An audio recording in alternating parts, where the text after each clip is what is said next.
Alors, il faut que vous sachiez que ce quiz a déjà eu l'occasion de rassembler près d'une quarantaine de participants et que le podium actuel, puisque je commence à monter le classement en épingle, voit figurer pour ce soir, en tout cas, l'un de nos fervents contributeurs, Serge, qui a gagné haut la main la dernière édition.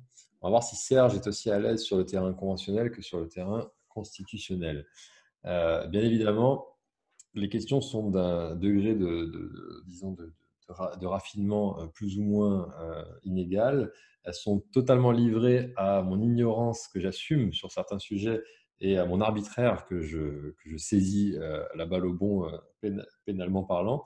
Mais l'essentiel, c'est qu'on s'amuse. Alors, le micro de Colombi n'est pas allumé, on va pouvoir gagner. Ah, il y a eu 2 grossesses depuis là, t'inquiète. Allez, petit échauffement pour voir si vous avez bien écouté Anne tout à l'heure, qui a un peu spoilé, sans le savoir. Quel est l'arrêt le plus connu de la CEDH? Aïe. KAD, c'est sûr. C'est Hélène qui a gagné là. Eh oui, c'est KAD. Elle est contre Belgique. Je m'attendais pas à l'entendre ce soir. On a encore parlé. Anne a dit tout à l'heure K et AD contre France. Évidemment, on lui en tiendra par rigueur parce que c'était dans le cadre d'un exposé brillant. Mais c'est bien contre Belgique, sauf erreur de ma part. Oui. C'est vrai, pardon. Merci Anne pour avoir glissé la réponse dans la question. Est-ce que je peux pas avoir un point du coup? Bien essayé, mais tu peux te rattraper. Tu peux te rattraper. Échauffement toujours. Dans cette affaire si étrangement célèbre, quelle était la profession, si vous en rappelez, des référents au Médecin monde? et juge. Colombine a levé la main. Médecin et juge. Mais j'ai répondu avant. Qui a répondu avant? Médecin et magistrat, c'est ça qu'on sait. Du conseil d'État, Juge, ce n'est pas, l'histoire ne le dit pas. Sur la femme du juge. Bon, ok, il y a une égalité. On va faire résonner la devise ce soir. Donc, il y a une égalité entre au moins 3 d'entre vous. Mathieu, il a renoncé là. Hein. Comment? Mathieu, j'ai l'impression que sa vidéo, elle est figée. Il s'est figé. Sidéré. Je continue et je reviens à des choses autrement plus légères. C'est une question people du droit. Attention, mais là, je vous demande d'être discipliné. Vous gardez 5 secondes de réflexion et vous levez la main si vous avez une Faut lever la main. capacité à répondre dans ce temps. Combien d'arrêts de la CEDH, bien sûr, ou des décisions, peu importe. Combien d'arrêts ou de décisions de la CEDH, quoique ce n'est pas peu importe. Pouvez-vous me dénombrer impliquant des requérants, disons, célèbres ou notoires? C'est quoi notoire? Alors, c'est là que l'arbitraire intervient, Serge, mais je vous laisse d'abord réfléchir. Je sais pas, Caroline de Monaco. Attends. Combien d'abord? Celui qui peut en dire le plus a le droit de répondre en premier.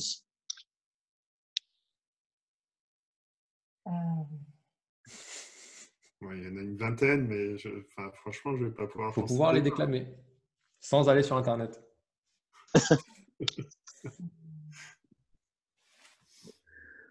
Ça, c'est Colombine qui peut normalement. Ouais.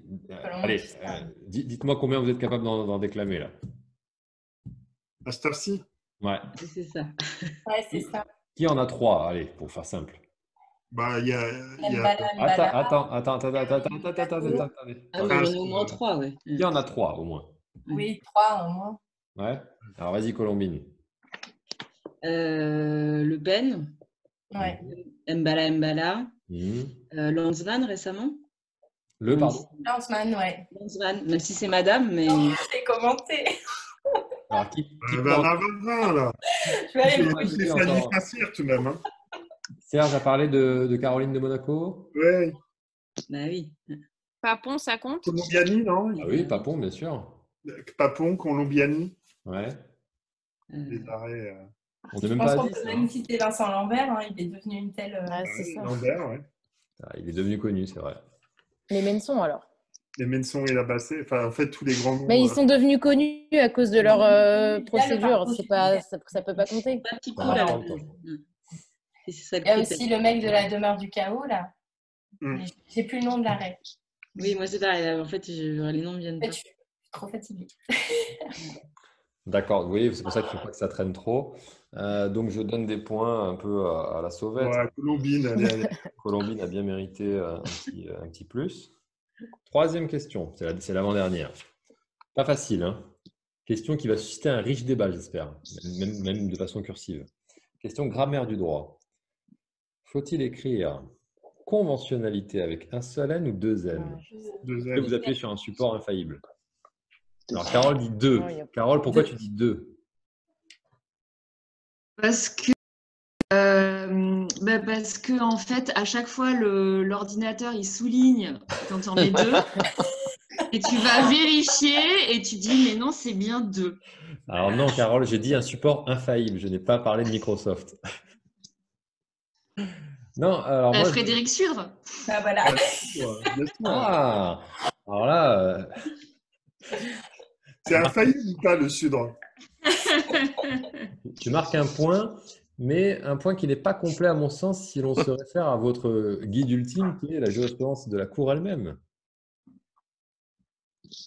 Si vous allez tabuler sur le portail de UDoc, moi je l'ai fait, alors aussi bien en anglais qu'en français d'ailleurs, en français en tout cas, il y a 25, quelque chose comme ça, 25 résultats pour conventionnalité avec un N, notamment dans la décision dont parlait Julie SAS contre France au paragraphe 154. Et même pas 10 avec 2 N. Et j'ai été surpris qu'il y en ait si peu de manière générale pour l'un comme pour l'autre des usages possibles. Voilà. Donc, je m'accorde le point. Ah oui. La réponse était Non. Inventer le mot. Mais quand même, ça c'est toujours amusant. Vous l'écrivez, si on fait un sondage, là on est encore Moi, j'en mets un. un seul pour Julie, 2 pour Anne, 2 pour Carole, si j'ai bien compris. Je pense 2 aussi. 2 pour Serge, 2 pour Colombine, donc plutôt 2, Hélène également. Bah voilà, vous voyez comme quoi c'est vraiment pas simple. Le conseil constitue, tu mets 2 N, non? Qui ça? Il Je fait pense pas que de c'est contrôle de… Il écrit conventionnalité, le conseil constitue des fois. Pas pour dire qu'il s'en occupe pas. Ah, voilà, c'est ça. Il a renoncé, en fait. Je coupe. Non, non, non. Allez, j'ai une ultime question à vous poser, question culture du droit, comme toujours en cette fin de soirée. Laissez-moi juste un tout petit instant pour vous balancer ça. Vous devez d'abord deviner, disons, la référence que je vous livre. Midnight Express. Bravo, Carole. Oh là là. Je connais bien là. Alors, Carole, je poursuis. En Turquie, ouais. Quel article de la Convention européenne convient le mieux à ce film? Article 3. Bien sûr. 5 aussi. Et quel Ouais. pays a malheureusement le plus vocation à y être attrait? Turquie. Turquie. Et dans quel pays se passe ce film? Mais c'était pas en Turquie? Ben oui, voilà, la boucle est bouclée. Arrêtez de dire Turquie, je te signale. La boucle est bouclée, Carole. Et figurez-vous que j'ai relevé dans un ouvrage signé, en tout cas quand on cherche sur Google, Michel Rocard, qu'il écrivait un grand oui ou un oui à l'entrée dans l'Union européenne de la Turquie. Une référence au moment où il parle du train de l'Europe, à Midnight Express, pour en gros dénoncer le mal qui a été fait à la Turquie par ce film et rétablir, à travers d'ailleurs la voix du réalisateur, en quelque sorte, l'excès dans la caricature qui était celle de ce vieux film qui date d'il y a plus, près de 40 ans, quelque chose comme ça. C'est 70, je pense. Voilà, donc si mes comptes sont bons pour ce soir et à m'en tenir à notre petit quiz, alors là, Carole, sur la question 4, c'est jackpot. Et au total, qui partait avec des points d'avance? Alors Yannick, évidemment, lui, il a tout compris. Il s'est barré avant le quiz tout en ayant mordu largement sur le temps de parole des autres. Donc là, on sait ce qu'on en tirera comme conséquence. Et pour ce qui concerne les réponses apportées à nos questions, alors Colombine était tout à fait dans les temps, Carole aussi, donc très bien, très bien. Julie avait un bonus de 2 points, mais sauf erreur, je ne t'ai pas accordé, je crois, là, 2 points en plus sur le quiz. Bah attends, t'es vache sur K et AD. Pardon, voilà, c'est ça. Oui, c'est bon, j'ai noté. tout va bien. K et AD. Et pour finir, ça donne quoi? C'est pas facile là, le décompte. Hein. Bon, il y a des égalités, je pense. Hein. Ouais. Hélène, Colombine, Julie. C'est ça. À vue de nez, il y a, je dirais, allez. En plus, il faut être fraternel ce soir. Je dirais que le podium se joue entre La Hélène, sororité, là, c'est la Colombine, fraternité. Carole, bien sûr, pour cette réponse exemplaire. Et je n'oublie personne. Et Julie, bien sûr. Voilà.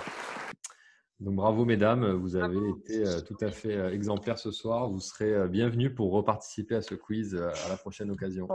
Moi, je pense quand même que Carole mérite de gagner. C'est gentil ça. C'était très bien cette dernière série de réponses. Dès qu'il y a de la musique, je me J'y réveille. étais pas, moi. C'est parce qu'il y avait la charte sociale.